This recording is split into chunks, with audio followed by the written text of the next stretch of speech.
રાજનીતિની અંદર એક કહેવત છે કે રાજનીતિની અંદર કોઈ ક્યારેય તમારો દોસ્ત ના હોઈ શકે કે ના તો કોઈ તમારો દુશ્મન હોઈ શકે.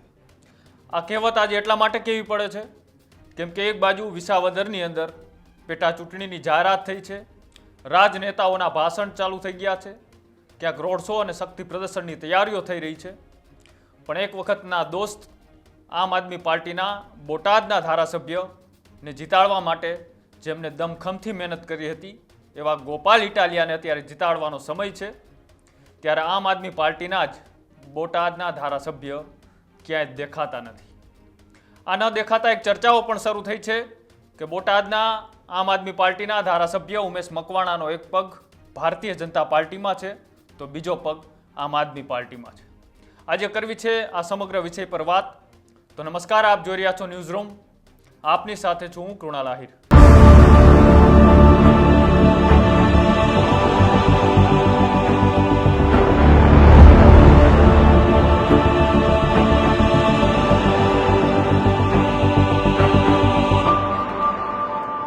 ગુજરાતની ટોપ ઓફ ધ ટાઉન બનેલી કોઈ સીટ હોય તો એ વિસાવદરની પેટા ચૂંટણી છે. વિસાવદરની પેટા ચૂંટણીમાં હવે નેતાઓએ પોતાના પ્રચાર પ્રસારની શરૂઆત કરી દીધી છે અને આ સીટ ઉપર સૌ કોઈની નજર છે. એ પછી આમ આદમી પાર્ટી હોય, ભારતીય જનતા પાર્ટી હોય કે કોંગ્રેસ હોય, આ ત્રિપાખ્યા જંગની અંદર હવે કાટેકી ટક્કર થવા જઈ રહી છે. તેમાં સૌથી પહેલો ઘા માર્યો છે આમ આદમી પાર્ટીએ. એટલા માટે કે આમ આદમી પાર્ટીએ છેલ્લા 2 મહિના થયા અહીં ઉમેદવાર તરીકે ગોપાલ ઇટાલિયાને મેદાને ઉતાર્યા છે અને આજે ફોર્મ ભરવાની પણ ગોપાલ ઇટાલિયાએ વિધિવત રીતે શરૂઆત કરી. ફોર્મ ભરવાની અંદર દિલ્હીના પૂર્વ મુખ્યમંત્રી અરવિંદ કેજરીવાલ, એવા જ દિલ્હીના બીજા પૂર્વ મુખ્યમંત્રી આતિશી, પંજાબના મુખ્યમંત્રી ભગવત માન સહિતના ગુજરાતના આમ આદમી પાર્ટીના નેતાઓનો આ જમાવડો જોવા મળ્યો.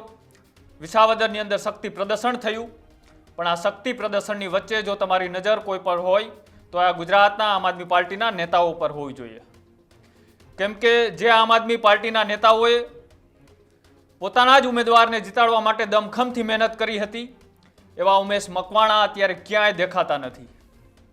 ઉમેશ મકવાણાનો સ્વાર્થ અહીંયા સામે દેખાઈને આવે છે અને અંદરો અંદર ચર્ચાઓ પણ શરૂ થઈ છે કે શું થોડા સમયની અંદર હવે ફરીથી ઉમેશ મકવાણા ભારતીય જનતા પાર્ટીનો ખેસ ધારણ કરશે.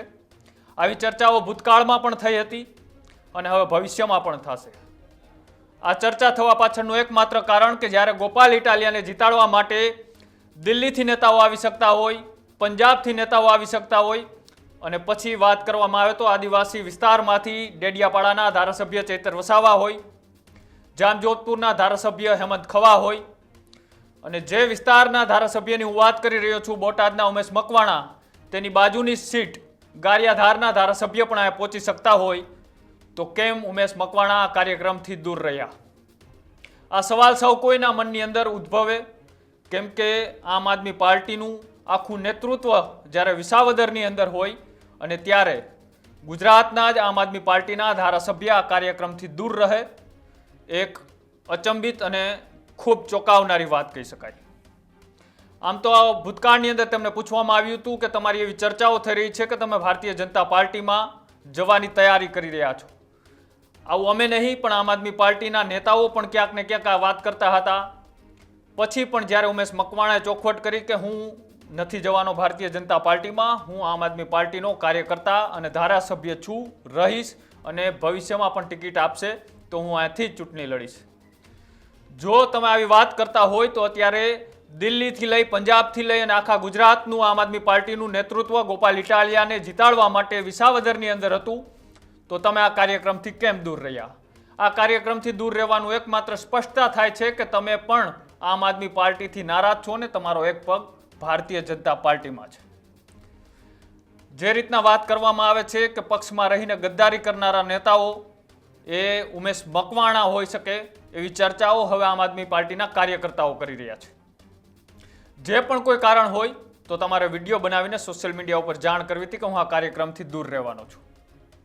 અને આવડું મોટું શક્તિ પ્રદર્શન હોય અને ગોપાલ ઇટાલિયા જ્યારે તમારા વિસ્તારની અંદર તમને જીતાડવા માટે મહેનત કરતા હોય, પ્રચાર કરતા હોય અને જ્યારે હવે ગોપાલ ઇટાલિયાની વાત આવે, ગોપાલ ઇટાલિયાને જીતાડવા માટે આખું નેતૃત્વ મેદાને હોય ને ત્યારે તમે હાજર ના રહો તો સૌ કોઈની અંદર સવાલ ઊભા થાય. તમે ભારતીય જનતા પાર્ટીના એક હોળીના કાર્યક્રમની અંદર ઉપસ્થિત રહી શકો. તમે વિસાવદરની અંદર પેટા ચૂંટણીનું જ્યારે દમખમથી ગોપાલ ઇટાલિયા અને આમ આદમી પાર્ટી લડી રહી છે ત્યારે તમે એનાથી દૂર રહો. એટલા માટે સવાલો ઊભા થાય છે કે તમે એક પગ ભારતીય જનતા પાર્ટીમાં ને એક પગ તમારો આમ આદમી પાર્ટીમાં છે. ચૈતર વસાવા હોય, હેમંત ખવા હોય કે પછી ગારિયાધારના ધારાસભ્યો હોય, આ તમામ આ કાર્યક્રમની અંદર ઉપસ્થિત રહ્યા, પણ સૌ કોઈની નજર હતી તો એ હતી ઉમેશ મકવાણા ઉપર, કે ઉમેશ મકવાણા પણ આ કાર્યક્રમની અંદર પોતાની હાજરી આપશે અને જે અફવાઓ હતી એ અફવાઓનો એ અહીંયા જવાબ પણ આપશે. પણ ન તો એવું કાંઈ થયું, ન ઉમેશ મકવાણા દેખાણા, કે ન તો કોઈ એની પ્રતિક્રિયા આવી, કે ન તો એના સોશિયલ મીડિયા પ્લેટફોર્મ ઉપર એ હાજર નથી રહેવાના તેની કોઈ પોસ્ટ મૂકવામાં આવી. એટલે હવે તમે જ વિચારી લેજો કે રાજનીતિની અંદર તમે જેના માટે પ્રચાર કરતા હોય, તમે જેમને ધારાસભ્ય બનાવવા માટે વચનો આપતા હોય, એ જ નેતા જ્યારે તમારો વારો આવે ત્યારે ક્યાંક ને ક્યાંક મૌન ધારણ કરી દે છે.